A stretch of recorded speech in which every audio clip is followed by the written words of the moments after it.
Bonjour et bienvenue sur le plateau d'Ils font l'actu. Nous allons parler de transport et de logistique avec notre invitée Anaïs Douvry. Bonjour. Bonjour, bonjour Amélie. Vous dirigez Givenship et Transline, deux structures qui forment une société familiale spécialisée dans le transport depuis plus de 50 ans. Alors plus précisément, vous êtes commissionnaire de transport, c'est-à-dire que vous assurez la logistique et le transport de marchandises pour vos clients grâce à un large réseau de partenaires. Au départ, vous étiez surtout spécialisé dans le secteur de la presse, mais aujourd'hui, vous êtes diversifié, vous agissez sur tout type de secteur. Alors, vous êtes commissionnaire de transport, mais Transline, en fait, c'est une société familiale qui existe depuis plus de 50 ans. Expliquez-nous un petit peu votre histoire et votre cœur de métier. Avec plaisir. Merci de me recevoir tout d'abord Amélie. Donc, je suis la cofondatrice de Givenship et la directrice commerciale de Transline et Givenship, donc commissionnaire de transport exactement, dont c'est le cœur de métier. Donc pour vous expliquer, en fait, Transline et Givenship, c'est un réseau d'une quarantaine de partenaires au national. On a 22 plateformes logistiques partenaires, entre 400 et 4000 m², ce qui permet d'apporter un véritable maillage national à nos clients de distribution et de livraison. On a à peu près 300 véhicules du VL au poids lourd, donc ça va du porteur, semi-remorque. On a même des véhicules extrêmement spécifiques pour des convois exceptionnels ou encore de l'évacuation de déchets.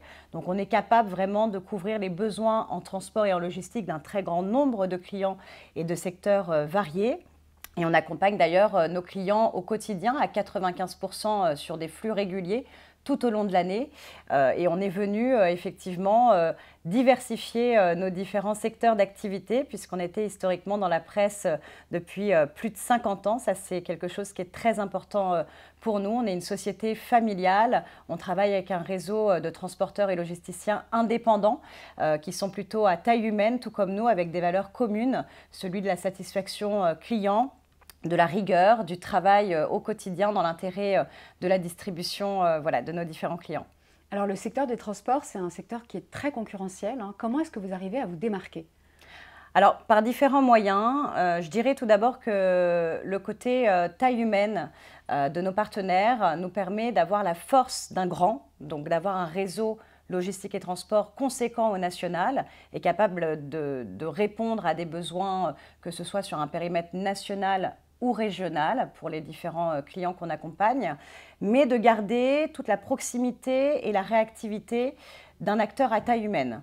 Donc ça, c'est extrêmement important dans le transport et dans la logistique en matière de qualité de service pour avoir une immédiateté en termes d'exécution et de remontée d'informations puisqu'on est en lien avec chacun de nos partenaires, chacun des gérants, des responsables d'exploitation, des chauffeurs. On connaît toutes les personnes qui travaillent et qui exécutent nos prestations et on a des remontées d'informations en temps réel. On met en plus en œuvre des moyens informatiques, donc de la géolocalisation, du suivi temps réel, des ICMR pour apporter des services à valeur ajoutée à nos clients.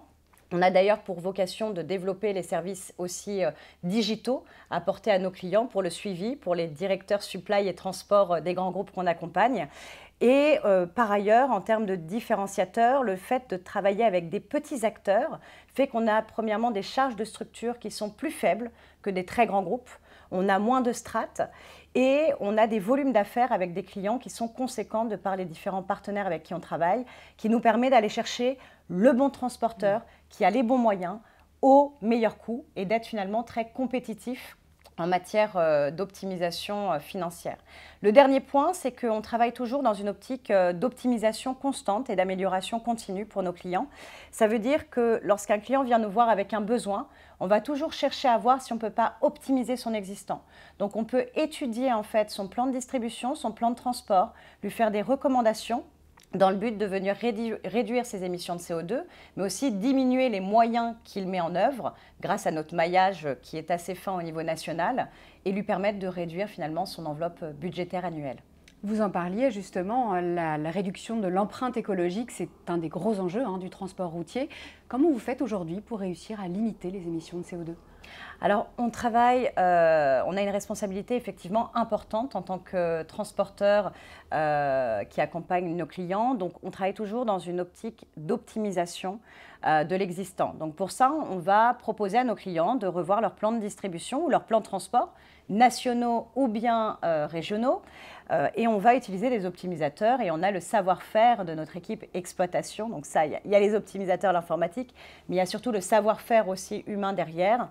Et on va venir réduire finalement, l'objectif de réduire le nombre de tournées, le nombre de véhicules qui vont être utilisés au national, le nombre de kilomètres, ou améliorer les taux de remplissage de tous les véhicules et finalement avoir in fine une réduction des émissions de CO2, des moyens utilisés qui sont mis en place et également bien sûr des coûts pour nos clients. Il y a aussi des demandes de plus en plus spécifiques, j'imagine, de vos clients en termes de RSE. Oui, tout à fait. Alors, par rapport à nos partenaires, on vient intégrer des partenaires qui peuvent avoir des véhicules doux ou des véhicules propres. Donc, par exemple, on a des partenaires qui roulent à l'huile de colza, au baissant. Donc ça, c'est des choses qui sont très recherchées pour pouvoir réduire les émissions de CO2. On intègre également des partenaires qui ont des véhicules électriques, hybrides ou encore au biogaz. Donc ça, ce sont des enjeux très importants aujourd'hui. On vient également accompagner la transition de nos partenaires historiques, certains avec qui on travaille depuis plus de 20 ans, par la recherche de contrats pluriannuels avec des marques engagées par leur responsabilité environnementale pour pouvoir mettre en place ce type de véhicule. Et enfin, en matière de responsabilité, la RSE, c'est toute la partie environnementale, mais également sociale. Et donc, on a un partenariat avec une entreprise adaptée dont la vocation est d'avoir une meilleure insertion d'hommes et de femmes en situation de handicap. Donc, on propose ce type de service à valeur ajoutée. Pour terminer, Anaïs, vous êtes en pleine croissance. Est-ce que vous avez vocation à vous développer à l'international, notamment avec le transport transfrontalier, ou est-ce que l'objectif, c'est plutôt de rester présent et très fort sur le plan national ? Alors, on est plutôt dans une logique de rester sur le plan national. On peut également faire du transport frontalier, puisqu'on peut livrer Monaco, la Belgique, l'Allemagne, mais il y a déjà énormément de travail sur le plan national. Donc, on a tout de même pour vocation de doubler notre chiffre d'affaires à horizon 1 an par de la croissance organique tout d'abord, en continuant notre diversification et en accompagnant davantage de clients dans d'autres secteurs, et également un projet d'acquisition externe pour cette année. Donc, on a à cœur de pouvoir accompagner de nouveaux clients. Une belle actualité. Merci beaucoup, Anaïs, d'être venue sur notre plateau. À bientôt. À bientôt, merci.